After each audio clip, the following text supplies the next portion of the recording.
High বন্ধুরা, আমি অমিত। আজ দেখাচ্ছি হেলিকোনিয়া। এটা গ্রিনের ওপরে গাছ।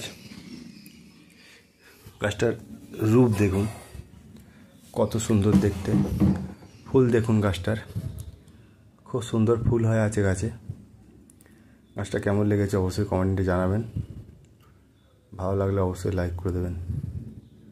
গাছে প্রচুর ব্রাঞ্চ আছে, আউটডোর ইনডোর দুটোতেই রাখতে পারেন। প্রচুর কোয়ান্টিটি আছে মালের, প্রয়োজনে যোগাযোগ করতে পারেন।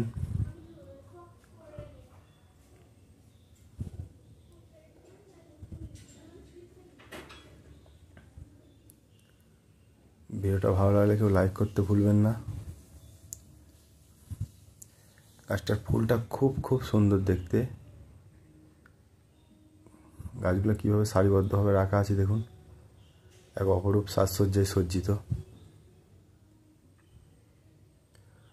অনেকগুলো করে ব্রাঞ্চ আছে, নষ্ট হওয়ার কোনো চান্স নেই গাছগুলো। ভিডিওটা দেখার জন্য সকলকে ধন্যবাদ।